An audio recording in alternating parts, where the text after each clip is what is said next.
Listening to Toxic Radio? Goddamn right. But don't forget, this is the 21st century. Join us in the social media world. You can find us on Facebook, Twitter, Instagram, and Pornhub. Pornhub? Nah, just kidding. Or am I? Toxic Radio. Get infected. Planning your Saturday night can be a bit of a bitch. Saturday night is the loneliest night in the week. Well, it doesn't have to be. Load up Toxic Radio every Saturday night for the heavy metal happy hour. With the one and only Fishman. I know that, dude. There will be interviews, Ticket giveaways. a little bit of banter with Toxic Mike. And of course, great metal from the 80s all the way through today. Starts at 7 p.m., runs until Fish says it's over. Everyone get out! Catch it only on Toxic Radio. Don't play it safe. Play it toxic. Hey, buddy. Raw. Hey, man, that's a sweet heavy metal happy hour t-shirt. Where'd you pick that up? Thanks, dude. I got it at the Toxic Radio shop. Toxic Radio has a shop? Yeah, dude. It's in the app or online at toxicradio.net. That is sweet. Yeah, and I also got a rockin' Toxic Radio hoodie and a Red Band Underground shirt. Dude, I'm gonna look so rockin' at the party tomorrow. Well, I think you look pretty now. Oh, wait, what? The Toxic Radio shop is the place to get all your Toxic Radio gear. Shirts, hoodies, stickers. Find it at toxicradio.net or on the app. Don't buy it safe. Buy it toxic. Hey, where you going, man?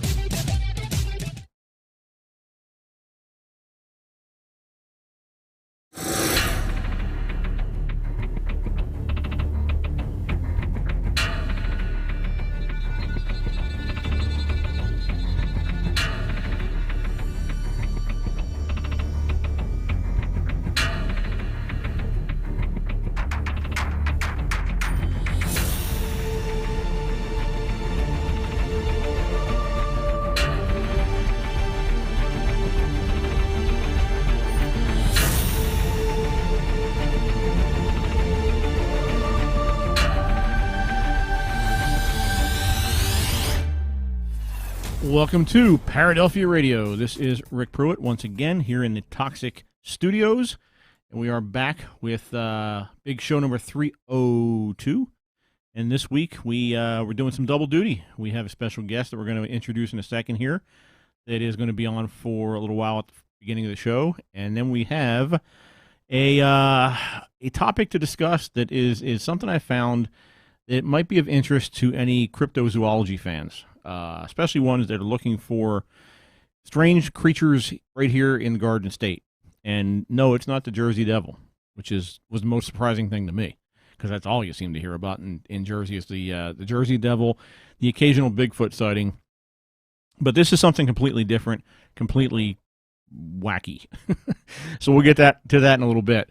But waiting in the wings here, we do have our guest for the evening. You guys know him by a couple different names so far. You know him as Dash Daring during Blobfest season. He was on a couple months ago, or about a month ago, I guess it was, talking all about Blobfest. It is Mr. Chuck Francisco from the Colonial Theater. Welcome back, Chuck. Hi, thanks for having me. You're talking about the Jersey Devil. I just saw a great short film at Joe Bob's Jamboree when I was at the Mahoning Drive-In a couple weeks ago. One of the Hubby award-winning films was called Down Jersey, and it is sort of a spin on the Jersey Devil. I don't want to give anything away about it because it's a great 15-minute horror short. Really? With great graphic violence. So please have at it. Cool. Is that available like online or something, or where do you get those kind of films? I don't know. I imagine that Joe Bob's Jamboree probably has a list of links on where to acquire all the award winners. Yeah, that'd be pretty cool. That's pretty cool. One of our first shows, in fact, we had way back when I first started doing Paradelphia, we had a guy on who was a relative of the Jersey Devil. He used to live near Atlantic City. He found out from his grandmother that he was related to the Leeds family. So that's amazing. So he wrote a book. I forget the name of the book now. It was a strange name. It was like Grandma's Miscellany Jersey Devil, something like that. I could look it up or whatever later on, but it was literally like 8 years ago this happened. But it was an interesting story. He found out he was I think it was like the 15th relative or whatever of the Jersey Devil, or at least the family that spawned the Jersey Devil. So how do you take something like that, right? You're like, hey, Grandma, how's it going? Those are some great cookies. Oh wait, what did you say? Yeah, he kind of took it and ran with it, I guess. He found it interesting. I think he did a lot of for his book. He did a lot of not investigation, but a lot of research down that way, and he met a lot of people that were well versed on the legend and things like that, and he wrote about it in the book and kind of put his own personal spin on it. He was actually living at the time in Mexico, of all things. He called us from somewhere in Mexico. Yeah, it was strange, but it was a good story. But we're not here to talk about the Jersey Devil. We are here to talk about the Colonial. But first, before we get to what's happening, what's upcoming here, I do want to touch a little bit on Blobfest, because that happened about a month ago. We talked a little bit before we went on air here. You said it went well. Yeah, so Blobfest was virtual again this year. Obviously, we weren't happy. We would have loved to have been live, but it just wasn't in the cards. We had to make the decision just forever ago. Yeah. But the virtual event went really well. We had another T-shirt and poster action going on, and we had a whole weekend full of movies. Mostly, we talked about on the show by producer Jack Harris. So a lot of great movies in there.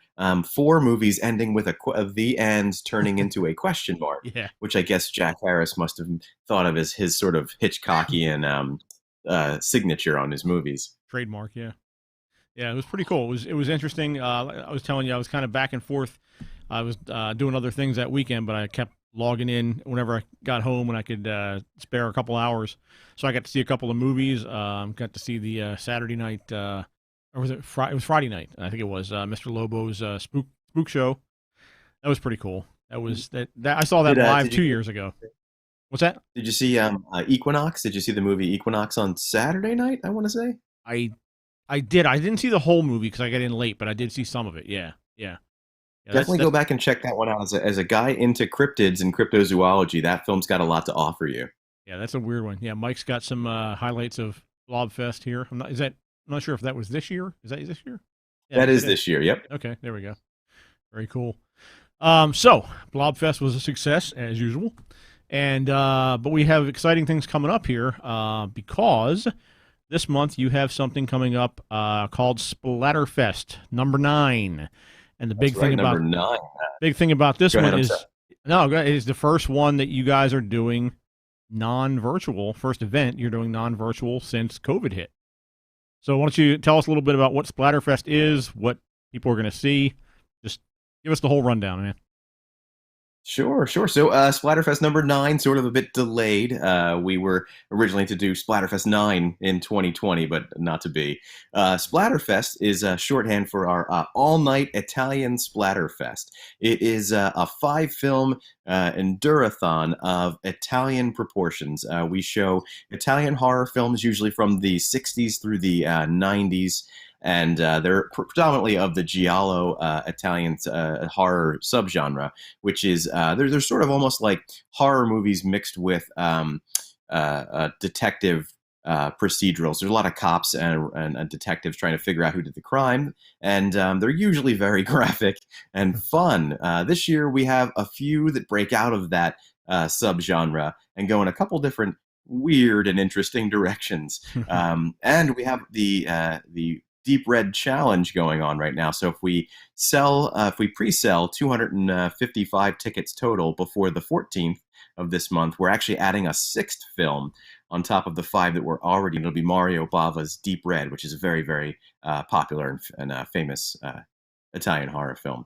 We're going to have T-shirts and posters and sweet merchandise and contests and all kinds of fun stuff to round out the show, just like you've probably come to expect if you've joined me for any Colonial shows before.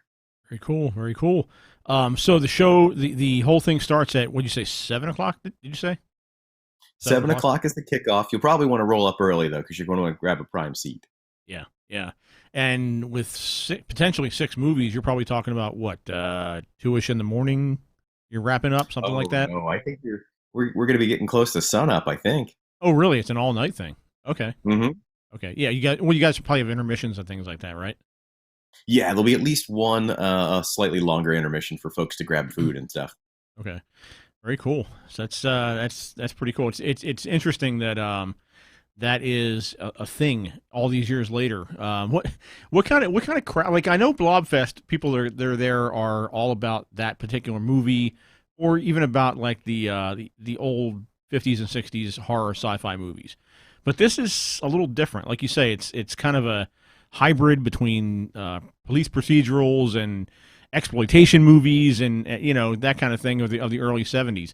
So what kind of crowd do you normally get for this? Is it an older crowd, a younger crowd that wants to experience something new? How does that usually go?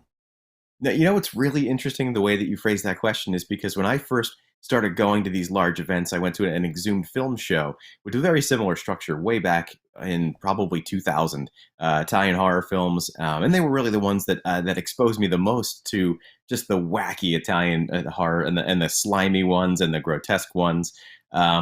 So I was the young guy at that crowd 20 years ago who was like, what are these? These titles are crazy. This movie can't really exist.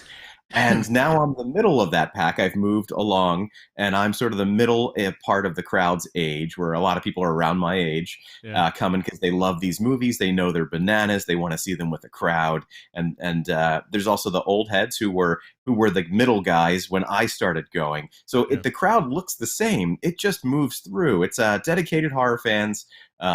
Italian horror is a special part of horror. Like people really have a big love for it.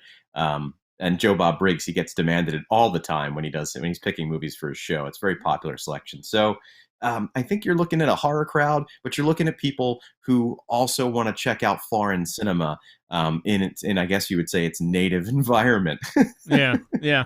How would you say that those type of films? I mean, obviously, we talked about the gore, and obviously they're foreign, so you're going to have subtitles and things like that. But other than the obvious things we talked about, how are they different? Do you think than American horror films made around the same time? So what's interesting about Italian cinema is a mimic. It was a mimic machine. So when westerns were huge in America, Italy saw that and they went, "We're going to make westerns," and they just cranked them out at a ridiculous pace. And they changed them because they came through a cultural filter, and we got spaghetti westerns, which we imported into America. And so filmmakers who grew up on the spaghetti westerns, they took ideas and concepts from those and they added those to their American movies, which then Italy copied, and the cycle repeated itself just over and over again. One thing that's really important to know about Italian cinema is that they had the international market front of mind. It was the most important thing. So when they were making these films, they were not recording sound on set because they were going to dub all the voices into whatever country it was going into every time. So when you got Clint Eastwood on set and he's speaking English in a spaghetti western, he would have went in and recorded his own dialogue, but then it wouldn't have been his co-stars who didn't speak English. It would have been other people entirely.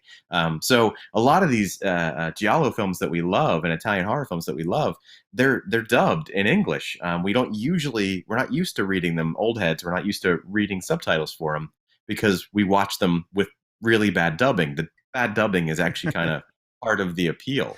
Right. They also are a little bit like, they're misogynistic. You're looking at, especially the 70s and 80s ones, there's a heavy-handed misogyny to them because that was very much Italian culture at the time.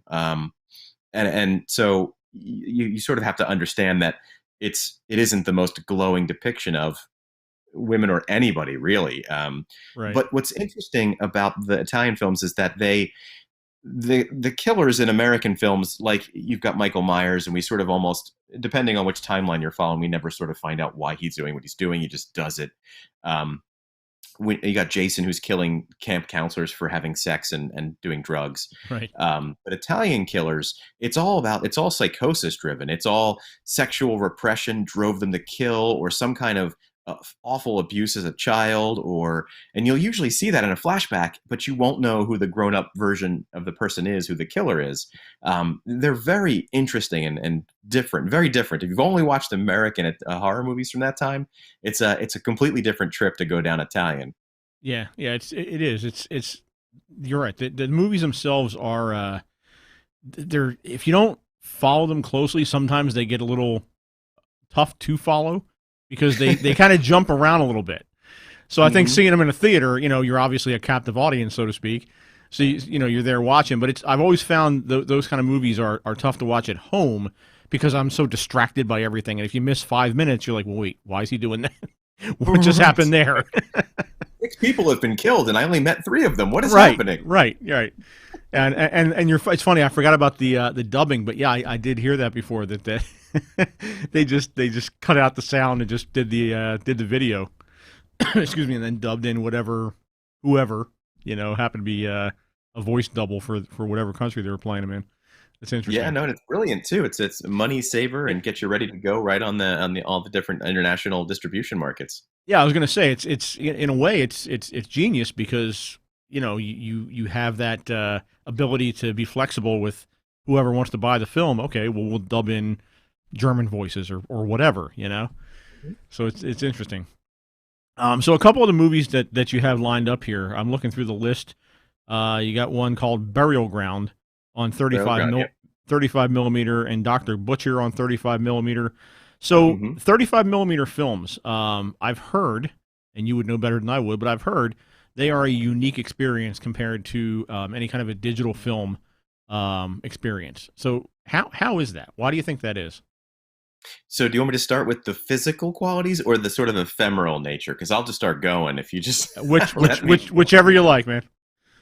Physically, there's it's sort of almost the same way with vinyl. You'll hear people talk about how there's a warmness to vinyl, and 35 millimeter is a unique experience in that it's very specifically a director's vision crossing with the technology of the time. And I'm not going to denigrate digital. There's actually great stuff about digital, but 35 millimeter.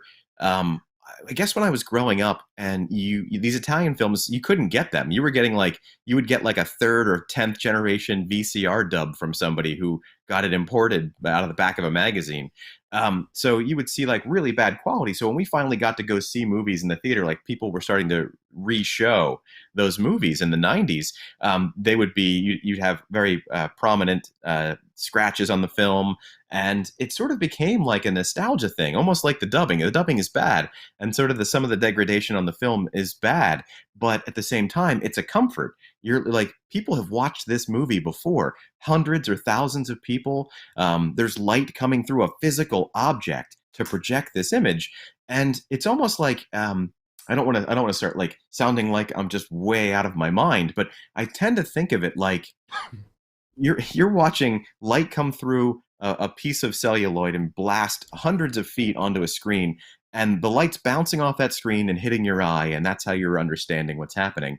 But I kind of feel like light's bouncing off of you, and in a tiny way, everyone who watches a 35 millimeter film print leaves an imperceptible impression on it.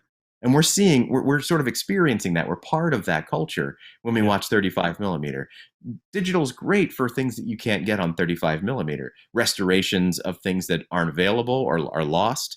We would lose so much without digital. But at the same time, I usually prefer 35 millimeter unless the film is incredible. It's just degraded and it would ruin the experience to try to watch it.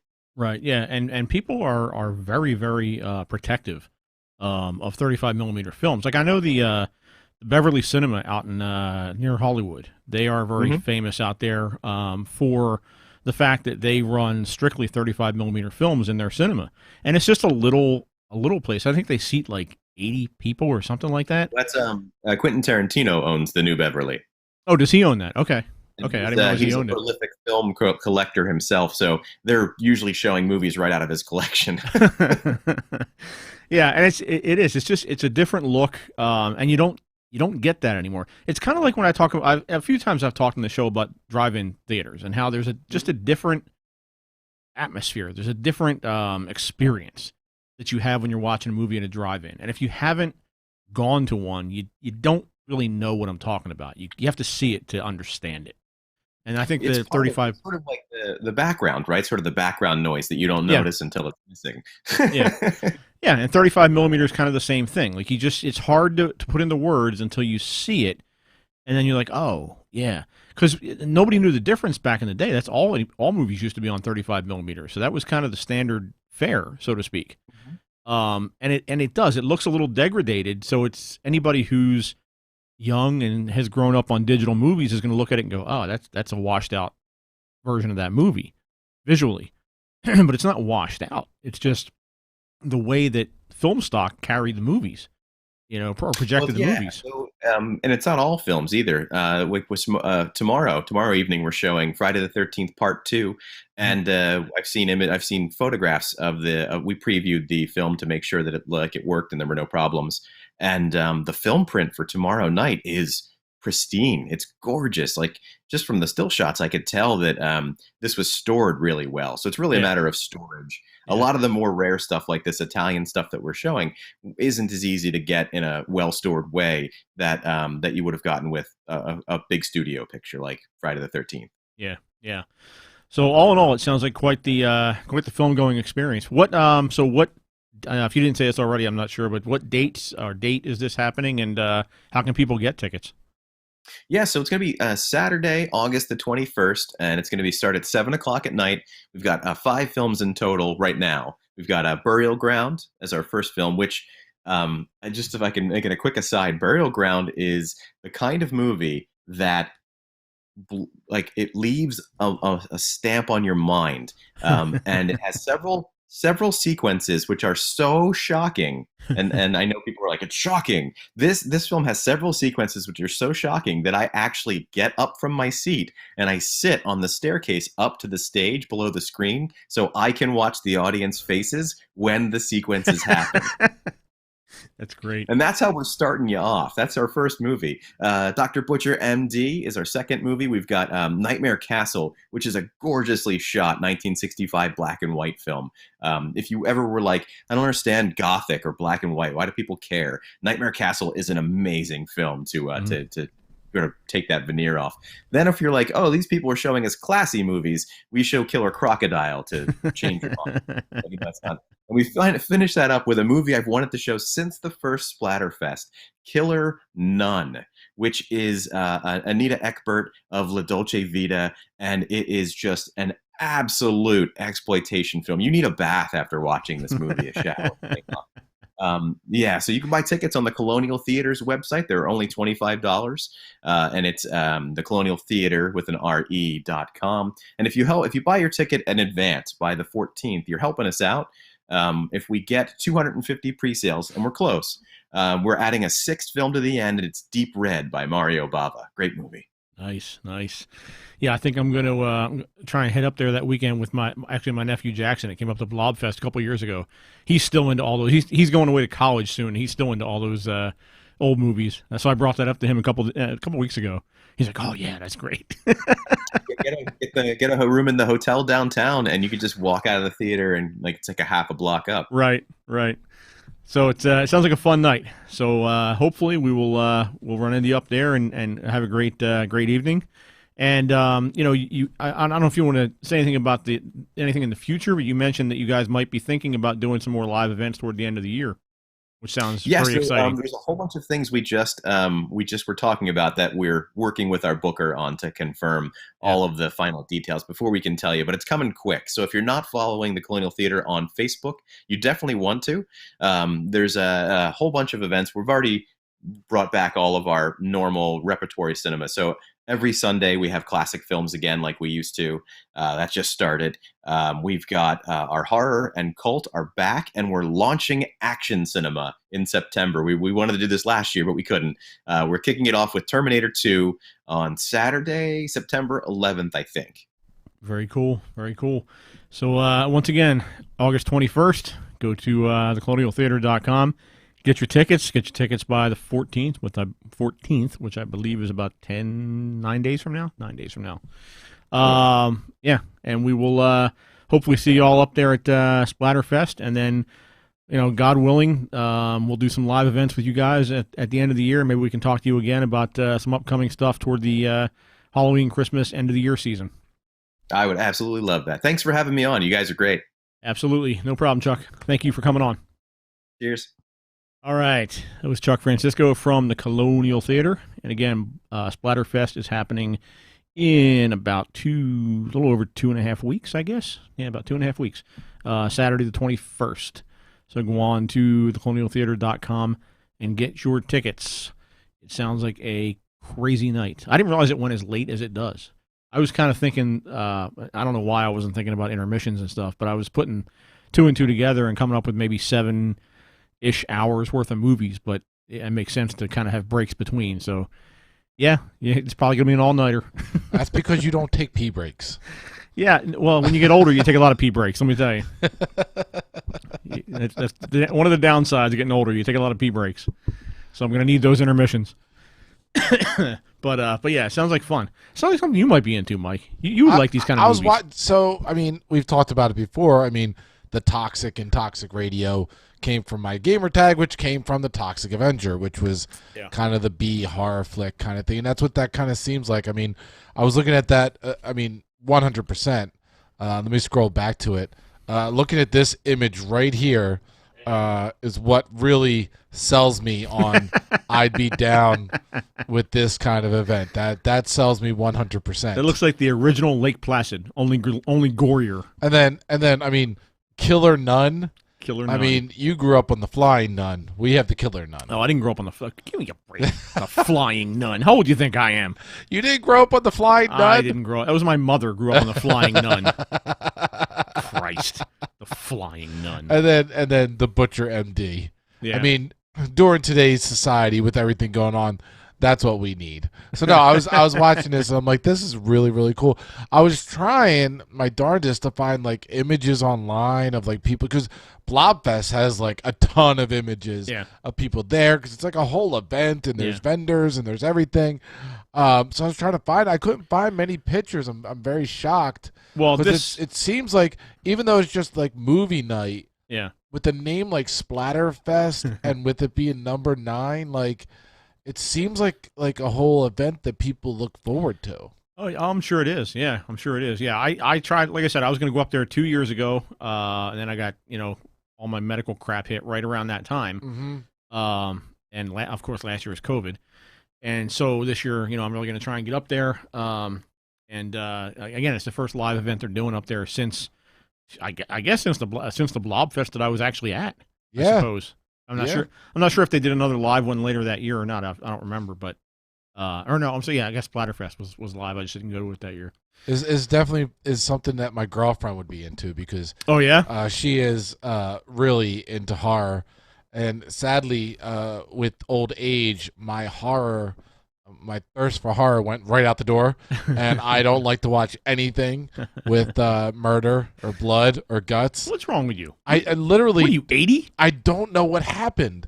Like, it really went from, this is amazing, kill that person, get the killer, blah, blah, blah, blah, and I'm going old school, Freddy, Jason, all that kind of stuff, Chucky, Saul, and then it was like a light switch went off.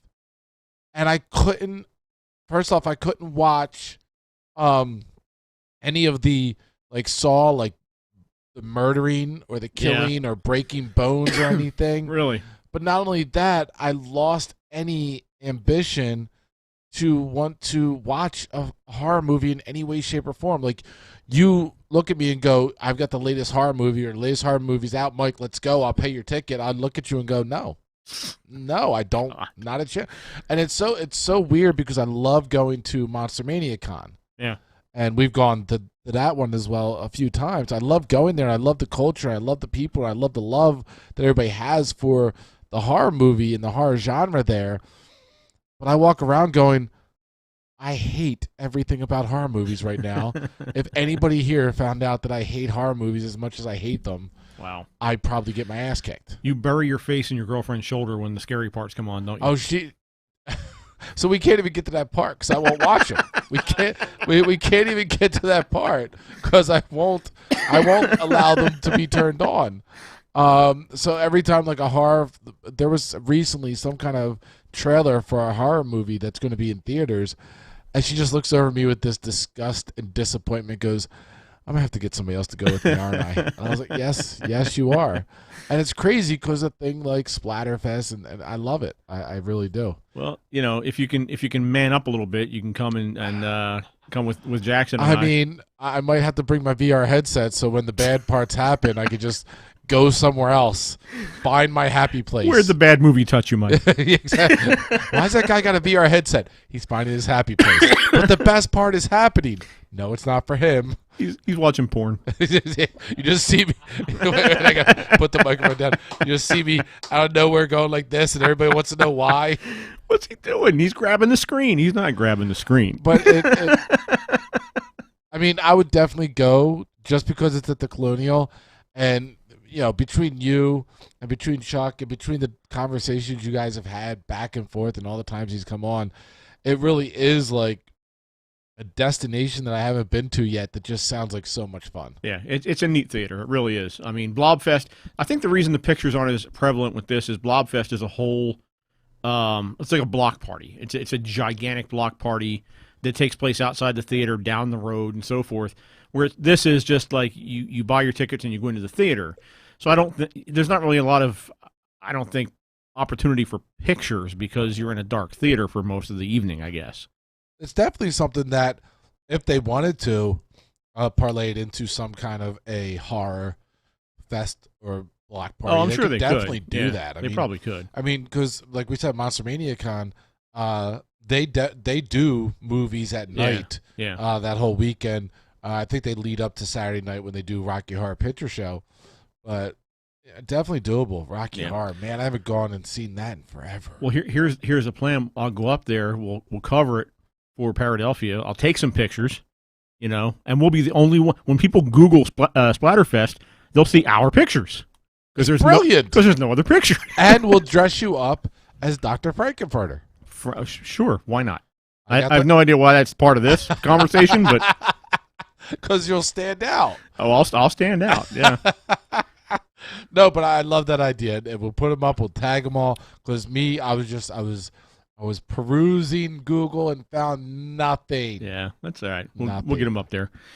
All right, so we will we'll harken back to that in a little bit here, and we'll give people one more time the information for Splatterfest. But before we wrap up the evening, I do want to talk about a interesting little story that I came across. Jersey is famous for the Jersey Devil, mostly, in terms of cryptid creatures. It's mostly what you hear about. Every now and then you'll hear about Bigfoot sightings. Mostly they're up north, I believe. A few of them down here in the Pine Barrens. But there was another creature at one time, and this is way stranger than either one of those, frankly. This one is called, of all things, the Millville Insanity Bird. The Millville Insanity Bird. And I don't mean like somebody in Millville flipping you. I watched that porn. The bird. So, this is coming from New World Explorer Society.blogspot.com. This is a pretty extensive story about the Millville Insanity Bird. This happened a long time ago. This was over 100 years ago this happened. But it's just such a crazy story. I wanted to bring it up. So during one of the most intense 14 flaps in history, New Jersey and the nearby states of Pennsylvania, Delaware, and Maryland were in a state of turmoil as a bizarre winged flying freak plagued the rooftops and woods of the states. This flap took place from January 16th to January 23rd, with some sightings occurring all into February of that same year, and featured, I believe they're talking about 1909 now, featured, where are we here? Featured none other than the chimeral backwoods beast, the Jersey Devil. So we talked about this before, that was the couple weeks long flap that took place back in 1909. It's pretty famous. In fact, one of the sightings was in Haddon Heights, where I live. I know literally the place where it happened, right down by the railroad tracks. The time span known as the Phenomenon Week, or the Jersey Devil's finest hour, was 2 weeks of absolute terror, in which children were kept home from school, wives refused to leave home, and men would be more than hesitant to leave their homes at night. Many skeptical researchers have viewed this time span of sightings as either a mass hoax, an example of mass hysteria, while certainly some of the other trackways of the creature just might be just that. The sheer number of sightings of a mostly identical creature that were reported seemed to indicate some potential authenticity to these events. During the madness of the Jersey Devil, however, there were other bizarre beasts that were sighted, but only one would take the cake of absurdity and downright unrealness that it is perhaps even more interesting than the Jersey Devil. So this sighting of the Millville Insanity Bird actually happened at the same time as the Jersey Devil sightings back in 1909. So while the Jersey Devil sightings got all the press, this was happening down in Millville. It was on a warm Friday in January 1909 when Dan Posick of Millville would have an experience that he would never forget.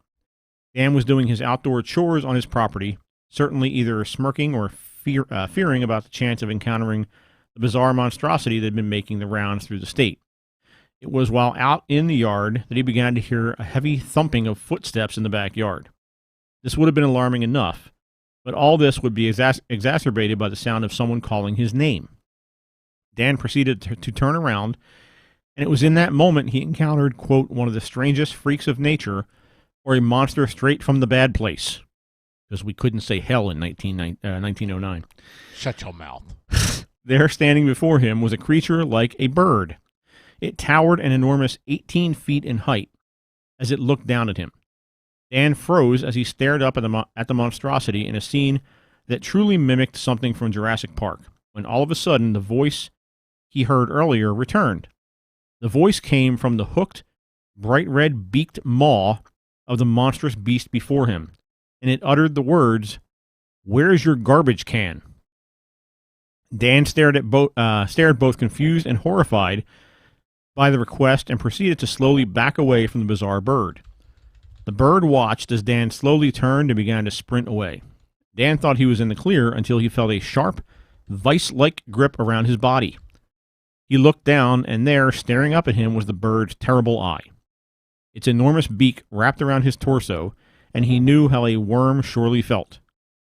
In sheer panic, Dan reached toward his belt as he struggled to get his axe, which he kept on him for chores. Feeling the smooth, cold axe head, he quickly lifted it out of his holster and flexed his fingers around the handle, proceeding to drop the heavy metal down on the anomalous avian. It was in that initial strike he noticed something bizarre that made the bird beast different from any game he had ever previously hunted. The wound he inflicted came out in a chunk like a sliver of wood. Realizing he could chop this strange creature up like firewood, he set to work continuously, hitting the creature and removing chunks from the creature.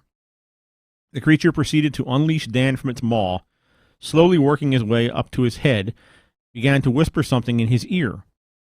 What was whispered is not known, yet it was enough to send Dan into a frenzy, as he proceeded to drive the axe straight into the creature's face. The creature unleashed a scream of pain, and as Dan whittled the axe out of the creature's head, whittled the axe out of the creature's head, out popped one of the creature's eyes. The creature backed away and seemed to have had enough of Dan and his axe. As if this encounter couldn't get any stranger, the creature began to inhale deeply. It soon began to swell, and its body became rounder and balloon-like, and soon began to float up from the ground into the sky above like some malevolent Mary Poppins, proceeded to float higher and higher out and away from Dan until he could no longer see the freaky fiend. Dan stood in both fear and amazement at what he had just witnessed, not believing what had occurred. All his doubts, however, were ceased and his fears reinvigorated when there on the ground he noticed something shiny in the grass. He reached down and picked up the object, and there in his hand he had the creature's eye. It was like an electric light bulb in appearance, and at night he noticed it gave off a bright, vigorous light that would change colors. Yet while he had a memento of this encounter with the bird beast, he would never see it again, nor anyone else. The creature, which appeared in the January 22nd issue of the Asbury Park Evening Press, is something that, if this case is authentic, is something not from this world as we know it.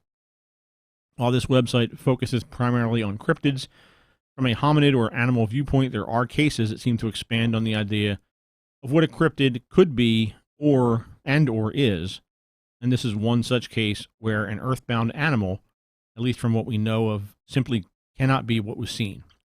The bizarre behavior of this creature, both in its ability to speak English and the ability for it to balloon itself to the sky, are features we generally do not see in the animal kingdom.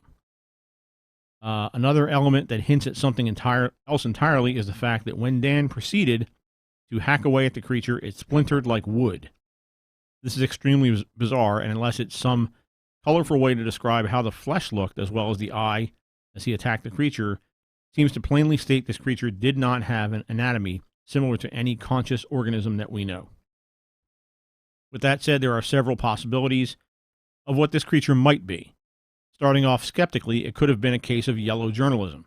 In the 1800s and even 1900s, they were known to create, journalists were known to create elaborate stories to pick up a paper, meaning to get written in the paper. I'm less likely to believe that in this case, as a witness was named, and as stated earlier, this case took place during the 1909 Jersey Devil flap. You couldn't open up a paper without seeing the New Jersey's star cryptid's footprints or escapades. So throwing in another story about an equally bizarre monster at a time where fear filled the streets does not seem to be a particularly wise decision. Yet, being a big fan of the classic kaiju films, I could also see how it would be advantageous to have two monsters in the same paper. And I would love to see the Jersey Devil versus the Millville Insanity Bird movie. Even with that said, for the time it was written, it seems a little like overkill for the time it occurred to be the case. It could also be, I'm not going to read all of this, it's a long story, but basically what they're saying is this could have also been mass hysteria. This guy could have been just crazy, making this up. A psychological illness, call it what you will. Could have been a hallucinogenic that he ingested that caused this. So there's a few different possibilities. Not the least of which is that this thing was actually real. But this all took place, again, during the same time as the Jersey Devil. So, Mike, you just heard this crazy story, and Crazy indeed. You are known as Skeptic Mike. So did you at one point say that the bird talked? The bird did talk. He asked where his garbage can was. He asked where his garbage can was. So right from that just made me think of this, which was the Garbage Pail Kids bird, which I would like to know if he looked like Bird of Ray in any way, shape, or form. I mean, because this could be a possibility. Possibly, but this would have happened. This Garbage Pail Kids bird would have been, 70 years later? All right. Well, I mean, maybe, inspiration comes from that. I do know that I was looking up the article during this, and this is what they had in terms of a picture. Yeah. Which looks more like a Pokemon than something that is dangerous and prehistoric looking and splintered. Yeah. Besides all that, yeah, I call absolute, complete, total bullshit. Bullshit to the 10th power, if I could do that. Am I allowed to do that? Can I go to the 10th power on this? Go where you got to go. So we're going to go to the 10th power on the bullshit meter. One guy, instead of talking to Jesus, he ends up talking to a bird. Damn, crapshoot on your part, huh, dude? So, yeah, complete and utter bullshit. It's a nice story, but I wish that we had some more, again. You're bringing to the table subjects and stories that Google is just not helping me out with imagery to help bolster. Yeah, this was pretty obscure. Like I don't think I've ever heard of this before, and we live in the state, so it's very obscure. Very the fact that like when I did a Google search for it, literally there's one article and then another podcast talked about it. Yeah, but it's nice. I mean, I like it. I swear that this dude must have been out there on ecstasy or on some other drug, and he came across like a vulture bird or something, a vulture or an eagle that for whatever reason wasn't scared of humans. We have that sometimes. You see the videos of deer all the time. They're going inside people's houses. Some animals for some reason just don't give a shit. Yeah. And I think that's what happened here. So taking out the crazier aspects of this story, right? The blowing up like a balloon, the fact that the animal broke apart like wood, the strange things that the fact that he talked. Okay, thank you. Taking those things out of the equation, even though birds can talk, but they're not. They're repeating. They're not. Go ahead. The giant parrot. Taking those things out of the equation, there are plenty of reports of things they call thunderbirds, which are that's Thundercats. Gigantic sized birds. Usually they're found in the Southwest or heard about in the Southwest, but it's not unheard of for them to be heard of in the East.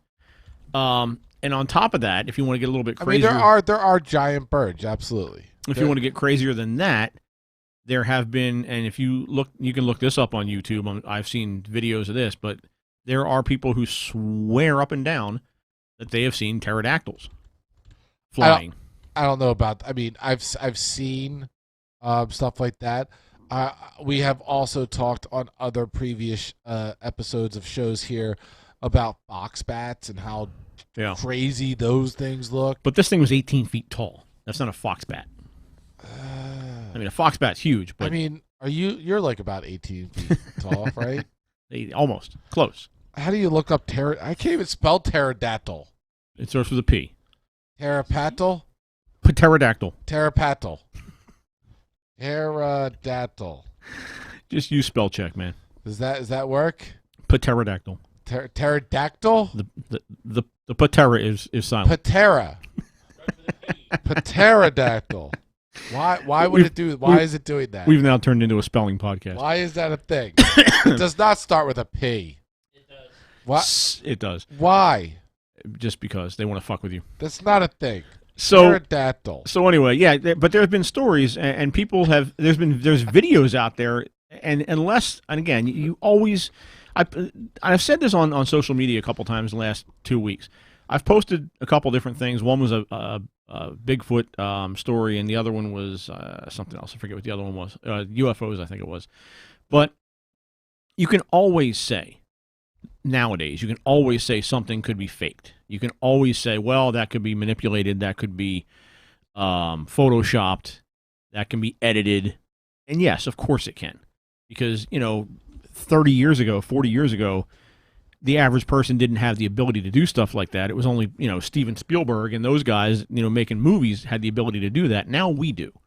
Maybe not to the level they do, but we have what they had, 20 or 30 years ago at our fingertips. So, of course, anything could be manipulated. But you can't just use that as an excuse all the time. Everyone, I'm sure, is not manipulating film and photoshopping film. So when you see these things, it makes you wonder. Now, I haven't seen anything that was 18 feet tall or the equivalent of 18 feet tall, but there are videos out there of creatures flying in the sky that, for all the world, look like a freaking pterodactyl.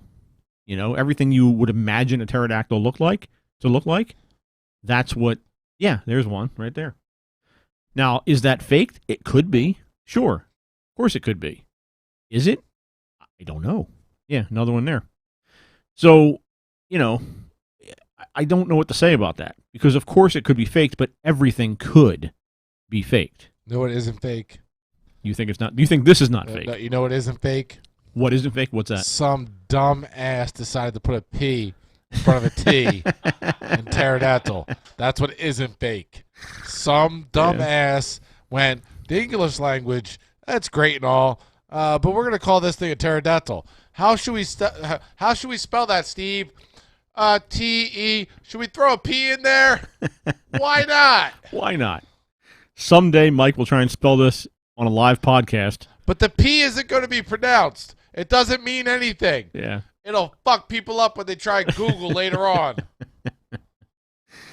So, yeah, these are obviously pictures. These are pictures, but we started off with something that looked like... Yeah, but there are film and video of actual...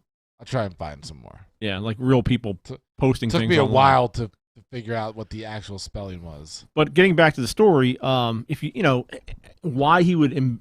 Let's say it was a pterodactyl. Let's say it was a giant thunderbird or a pterodactyl. Now, why that wouldn't be enough for him.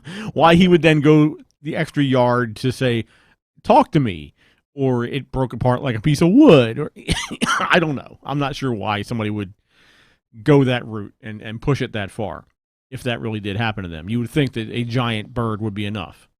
There you go. There's a video.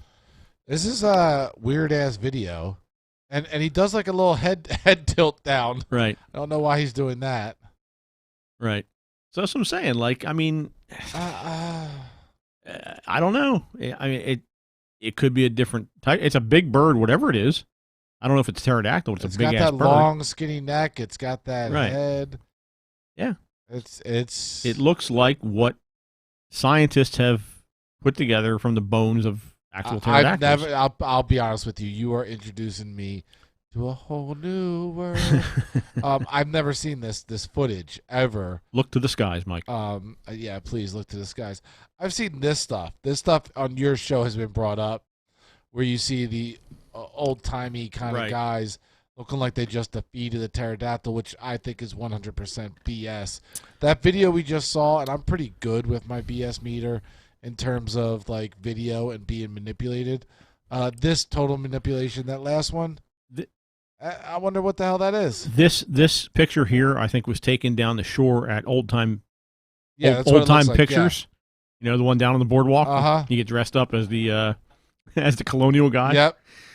Yeah, but I mean, you know, like this one here, that looks like a giant vulture. Honestly, it's a big ass bird, but it looks like a vulture. A vulture where they like took the feathers off of the body part. Yeah, but you know, again, to just come out and say it's fake, based on what?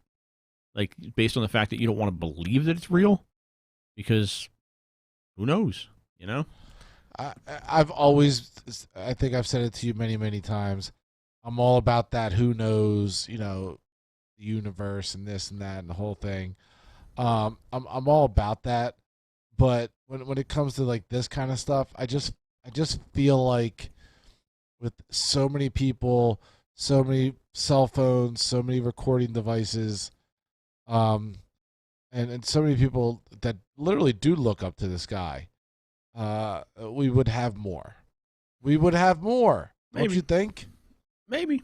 I mean, they may be rare enough. Unless they're like clustered in like some offshore Jurassic Park kind of island that nobody has been to. Anybody got eyes on John Hammond? You got a good point. Yeah, John. Okay, all right. I've been watching Goldblum, just making sure what he's Jeff doing. Goldblum, yeah. Just watching what Jeff's doing. Whatever Jeff's doing, I want to be involved because he gets out alive no matter what. He never dies. You want to get crazy? You could say could be interdimensional. That's where you get me. You know, I think 100%. That's where you get me with the whole interdimensional thing, because I kind of have that thought process already in my head that can be a thing, and when you bring it up like that, I'm like, then anything and everything is possible. Yeah. No matter what you think or say, like that 100% does it for me. People disappear one way, and who's to say that crazy shit like that doesn't come back the other way? You know, you get me. Yeah. That's your Trump card. I hate that it's called that nowadays, but that's your Trump card. Yeah. All right, so we're going to wrap up here for the evening. But I do want to once again tell you guys that in a couple of weeks we're not going to have, but Colonial Theater is going to have Splatterfest 9 happening. They are showing, I think Chuck said 6, I believe 5 or 6. 5? Is it 5? 5 films of the Italian exploitation / police procedural / horror genre. And it's a good time. $25 to go see that live, and it is live, which is a huge deal lately. They are having the event live in the theater. Excuse me. And if they get 250 people sign up before the 14th, they're going to add a 6th film called Deep Red, and you guys will be there till 5 in the morning or so. But the good news is there's plenty of places to eat breakfast right nearby. Some good diners and whatnot in that area. All right, so we're going to wrap things up. But again, thecolonialtheater.com is where you can buy those tickets. And we want to thank Chuck for coming on tonight and telling us all about Splatterfest. And we wish him the best with that, as usual. So we are going to wrap things up. So this week is our show number 302. Next week, we are going to have on a couple of guys from a organization called Ram Paranormal. They are ghost hunters out of Ohio and Pennsylvania. And they have done some investigating out there, and they have some interesting stuff going on. I think they're doing a documentary about a couple of their investigations, and we're going to talk to them about what they found. And if Doug comes in next week, we can kind of compare notes with his jumps team and what they've seen out there. And it's always interesting to find out what different people in different parts of the country think about the topic of ghost hunting and what they found as far as comparing notes on their evidence. So that is next week. But for now, we're going to wrap up. So again, I want to thank Chuck for coming on. I want to thank the guys in the studio here, guys. Once again, great job, Jamie and Mr. Toxic Mike.